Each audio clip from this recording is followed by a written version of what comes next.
Hey y'all, I am back again with another recording, and in this recording I'm going to be talking about reflecting on a conversation that I had recently with my mom, and it was pretty much about how kids these days are very spoiled when it comes to back to school shopping for supplies and clothes. I grew up in the 70s and the 80s, and my parents are very old school.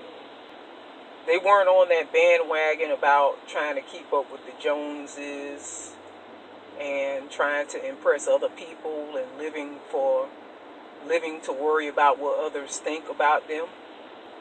You know, they just weren't down with that whole brand obsession and keeping up with fashion trends or trying to be popular.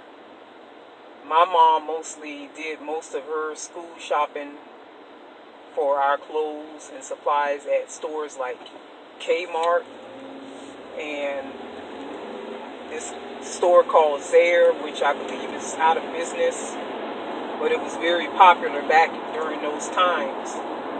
And you could get decent quality clothes and shoes for very cheap at Zayre's and Kmart. And she also did some of our school shopping at the thrift shop and at Payless. So, you know, back then, children, I understand that nowadays kids are pretty tough. There's a lot of peer pressure on children to be to want to feel like they belong and to be part of cliques. And children will really make fun of you if you're not dressed a certain way or if you don't carry yourself a certain way. And it was kind of like that when I was growing up, but it wasn't as bad as how it is now with the advent of the internet. They have Jordans now, Nike. You know, back then Adidas and Pumas and Reeboks were pretty hot. But, you know, like I said before, my parents didn't really keep up with all those trends. I think the only real name brand shoe that I ever received when I was a kid was probably Keds and Converse All-Stars. I remember when I was 12 years old, my mom bought me a pair of Converse high-top All-Stars for my birthday. That's probably the highest amount of money that my mom and dad ever spent on a pair of shoes. These days, kids are very spoiled. They see something on TV, a commercial on TV, and they start to feel that they have to have that in order to impress their friends and to keep up. You know, they'll beg and cry and scream and plead with their parents to buy something just so they'll have something to show off to their friends. But my parents didn't play that.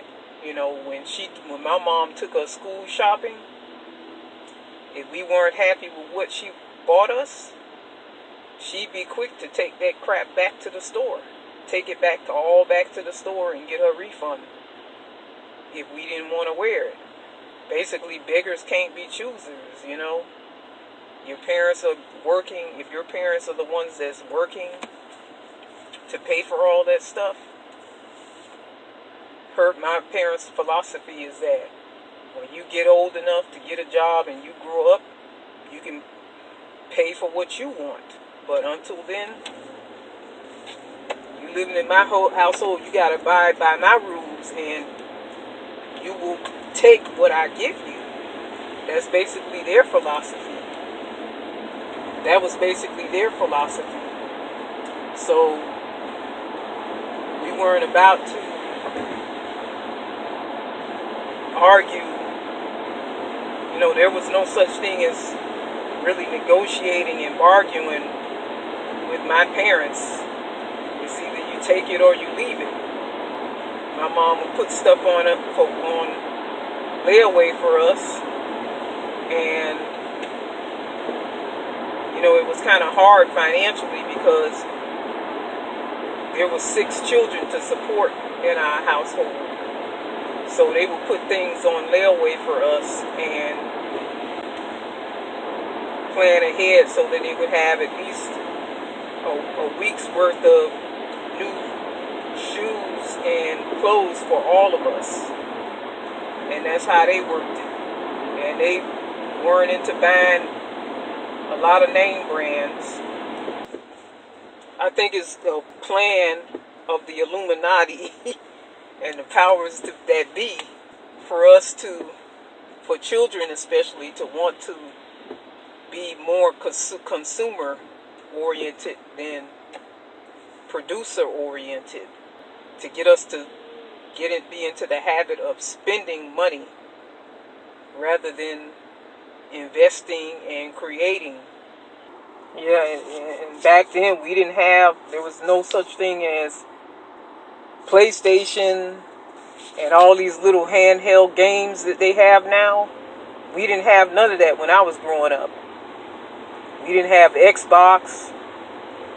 We didn't have smartphones. We didn't have iPhones or iPods or iPads. Now, it's like parents feel the need to upgrade on those things every year for their kids, just so that their kids can look good with be in and trendy.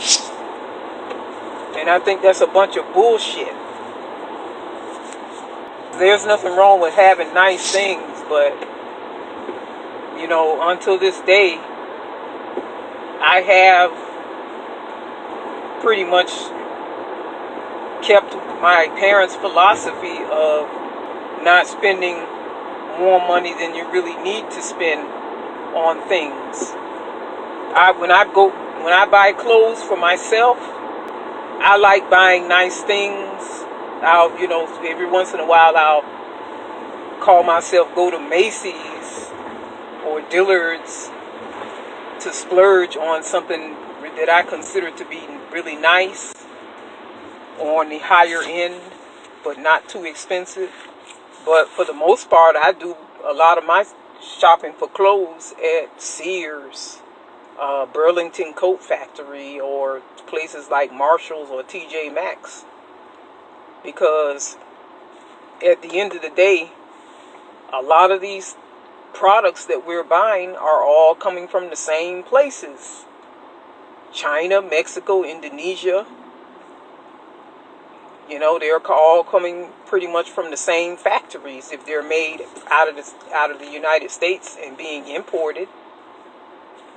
And I will admit that with name brands, most of the time the quality is better than no name brand. You'll be able to wash and wear some of those articles of clothing several times before stitching comes out or they begin to show signs of wear. But for the most part, I don't think that even the quality justifies some of the pricing of some of those articles, like Jordans.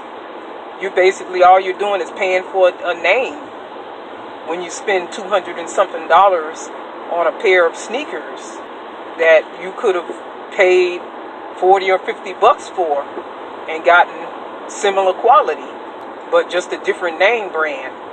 So all you parents out there who are shopping for school clothes for your children, don't go overboard. Learn to put your foot down. You know, I buy a lot of my clothes for comfort and function. I'm not that much into, I want to look presentable when I'm going out, but I don't care too much about keeping up with the latest fashion trends. So, yeah, that's all I wanted to say. Thank you.